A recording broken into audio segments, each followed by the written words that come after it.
قال صلى الله عليه وسلم: ما من نبي إلا ويوضع له منبرا يوم القيامة يجلس عليه إلا أنا، أظل قائما منتصبا بين يدي ربي لا أجلس، مخافة أن يصرف بي ويؤمر بي إلى الجنة وتظل أمتي، فيقول الله: يا محمد ما تريد أن أصنع بأمتك؟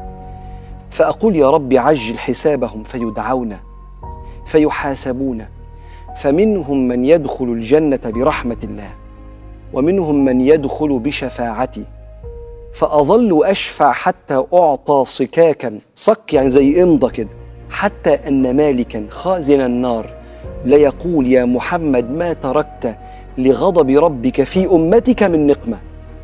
من كتر شفاعة النبي ووقفته لغاية ما يطمن علينا كلنا، هذه الأمة سترحم. وافتكر لما ربنا قال للنبي لما شافه بيبكي: يا محمد إنا سنرضيك في أمتك ولا نسوءك.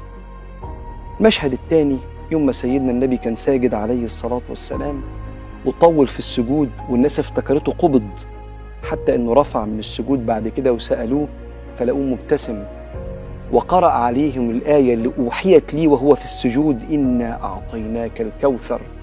فقيل له: ما الكوثر يا رسول الله؟ قال: ذلك حوض ترد عليه أمتي. ناس يوم القيامة عطشانة، والنبي فرح إنه هيقف وقفة طويلة يوم القيامة يسأل مليارات من المحبين، مع إن ده في الظاهر للناس إن ده مجهود للنبي، لكن على قلبه سيدنا النبي بيحب السند والدعم، ويحب يبقى في ظهرنا لغاية آخر واحد، وهتشوف ده بكرة. فيقف النبي ويستقبل الجميع، واللي هيشرب من ايد سيدنا النبي عليه الصلاة والسلام مفيش مشهد صعوبة بعد كده، لأن الحوض في وسط يوم القيامة، لسه بعديه مراحل تانية، بس لو شربت خلاص. عشان كده كان العلماء يقولوا: بقدر ما تتبع سنته ترتوي يوم القيامة من يده. مالكش زي النبي، متزعلش النبي أبدا عشان خاطر حد، والنبي بتعرض عليه أعمالنا يوم الخميس زي ما هو قال: تعرض علي أعمالكم يوم الخميس فأفرح للحسنة وأحزن للسيئة. حدش أبدا يخطفك من طريق سيدنا النبي أبدا عليه الصلاة والسلام، لا شيطان ولا صحبة مش كويسة.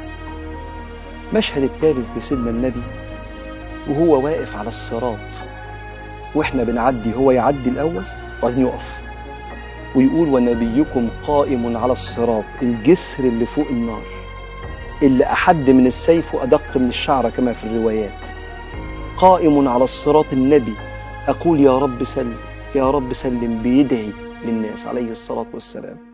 ثم الناس كلها تتجمع في حتة اسمها القنطرة، ما بعد الصراط فوق النار قبل الجنة، فيطلع النبي من وسط الناس ويخبط يقول: أنا أول من يحرك حلق الجنة.